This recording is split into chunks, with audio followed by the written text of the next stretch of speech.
चालू है? तो आज का जो अपना जो टॉपिक है वह है प्रतिरोधों का कौन सा क्रम? समांतर क्रम संयोजन। आपने इससे पहले कौन सा पढ़ाया? श्रेणी क्रम संयोजन में जो कुल जो आपको जो प्रतिरोध जो मिला था वो R इक्विवेलेंट बराबर R1 है प्लस है R2 प्लस में, और अगर हमारे पास में N प्रतिरोध हो, बातें नहीं यार, बातें नहीं, तो लास्ट में क्या हो जाएगा? R N आ जाएगा। लेकिन अगर समान मान के N प्रतिरोध हो तो कुल कितना आएगा? N। अच्छा एक बात और बताइएगा, मान लीजिएगा आपने 10 प्रतिरोध जोड़े, कितने जोड़े? और सभी 10-10 ओम के हैं, तो कुल प्रतिरोध कितना होगा? 100 ओम। कितना होगा?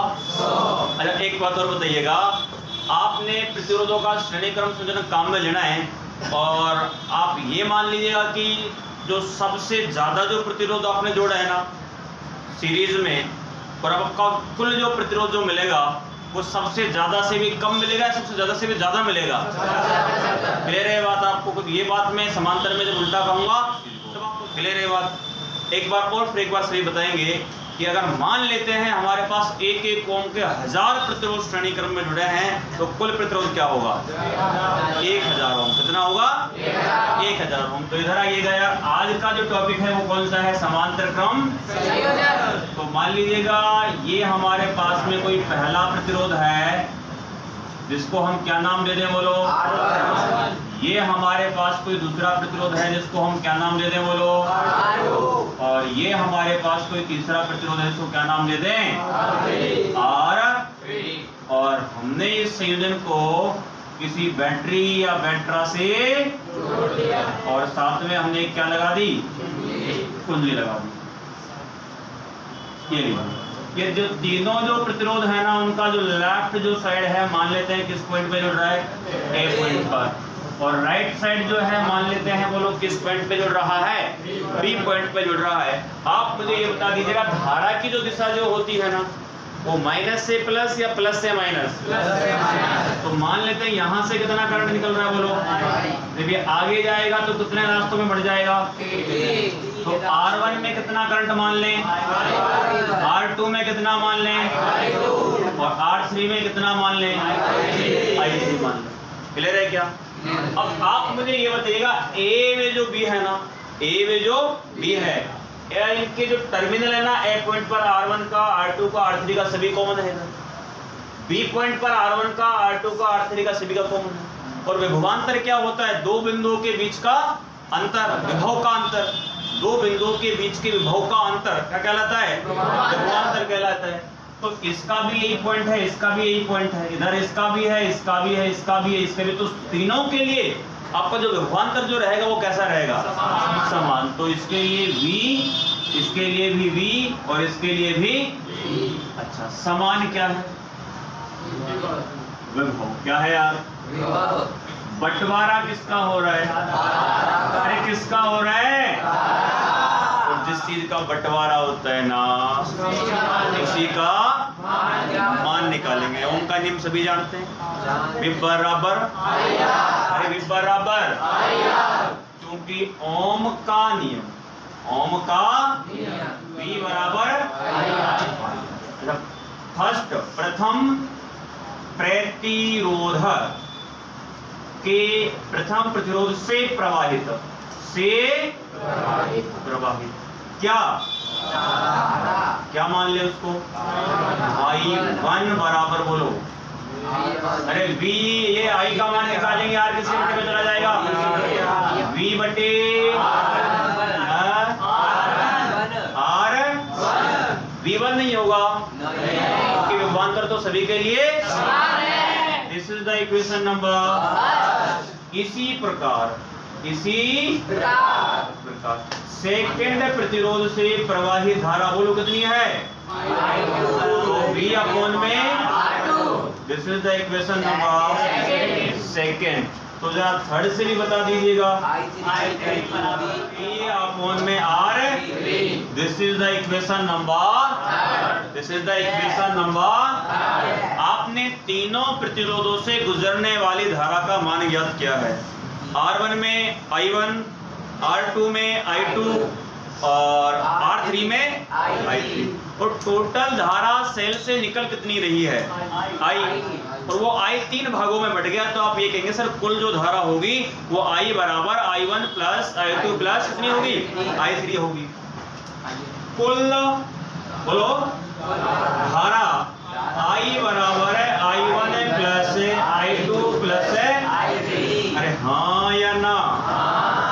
This is the equation number from equation कोई बात equation first, second and third and fourth. Clear है? आप जरा ये बताइए किस समीकरण से किस में मान रखेंगे? 1 2 3 से मान किस में रखेंगे? 4 में। तो I बराबर I1 का मान बच्चा V अपॉन में प्लस V अपॉन में प्लस V अपॉन में R3। देखिए चल रहा है क्लास और मैंने बार-बार मना कर रहा, क्यों बात कर रहा हूं? समीकरण नंबर बोलो 5। कौन सा है यार? अब आप मुझे ये बताइएगा, ये जो तीनों जो प्रतिरोध हैं ये श्रेणी क्रम में सॉरी समांतर क्रम में जोड़े गए हैं। तीनों को जब हम जोड़ेंगे तो तीनों की जगह कोई एक बनेगा, पक्का बनेगा। और एक कहावत है कि तीनों को हटा और मान लेते हैं भाई कुल जो प्रतिरोध जो आएगा कितना आएगा? R equivalent. टोटल जो इसमें धारा बह रही है ना पूरे सर्किट में कितनी बह रही है? I। और कुल विभवांतर कितना है बोलो? V। ए व V के मध्य का विभवांतर कितना है? V। क्लियर है ना? इधर लिखे जितने लोग, चूंकि ए व B के मध्य विभवांतर V है तथा परिपथ का कुल प्रतिरोध या फिर आप इसे क्या कहते हैं? तुल्य प्रतिरोध कितना है? R इक्विवेलेंट है तथा धारा कितनी है बोलो? I। कितनी है यार? I। इसलिए Ohm's law from Ohm's law Ohm के अरे ओम के तीनों को हटा तो जरा बताना ओम का नियम तो ये होता है V बराबर I R। यहाँ इक्विवेलेंट लगाएगा और I तो सिंपल है तो R इक्विवेलेंट बराबर क्या लिखेगा? सॉरी